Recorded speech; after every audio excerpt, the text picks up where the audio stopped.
Alors, au niveau du kart, nouveau design, nouvelle tablette rabattable, décapsuleur. Ici, on a, et ça c'est vraiment génial, on a un système qui nous permet de régler l'étagère qui permet de mettre des épices, des condiments, etc. Et donc, on peut la régler en longueur parce que du coup, il nous reste de la place sur le côté pour venir mettre le charbon de bois ou d'autres accessoires. Sur la poignée, maintenant, vous l'aviez réclamé, il y a des portes accessoires. Ici, cette pièce est simplement un porte-cheminée d'allumage. Donc, dès qu'on a terminé avec le charbon, on vient remettre la cheminée à l'envers ici, sur ce support. Ici, on a le porte-broche du tourne-broche. Et maintenant, des nouveaux crochets, porte-accessoires aussi sur le côté de la tablette. Alors, sur le ProKart, on a toujours cette possibilité de faire pivoter la boule du barbecue en fonction de l'orientation du vent. Parmi les nouveautés, ça c'est vraiment fantastique, c'est la toute nouvelle cheminée. À l'époque, on avait des ailettes et malheureusement, à cause de ces ailettes, une fois qu'elles étaient ouvertes, l'humidité, l'eau pouvait couler dans le barbecue quand il était entreposé à l'extérieur, s'il n'était pas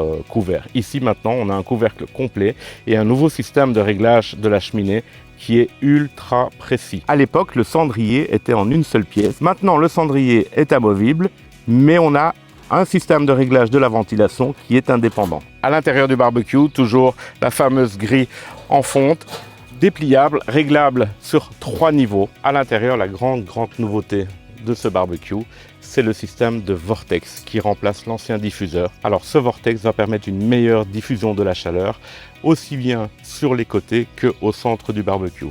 En plus, il va protéger le cendrier des éclats de peinture ou quoi que ce soit en contrôlant la descente des braises vraiment à l'intérieur du cendrier. Ici sur le côté, le porte-tourne-broche est déjà monté, donc plus besoin de fixer quoi que ce soit. Et vous avez une petite trappe qui permet aussi, si vous n'utilisez pas le tourne-broche, de passer les fils de votre sonde de température.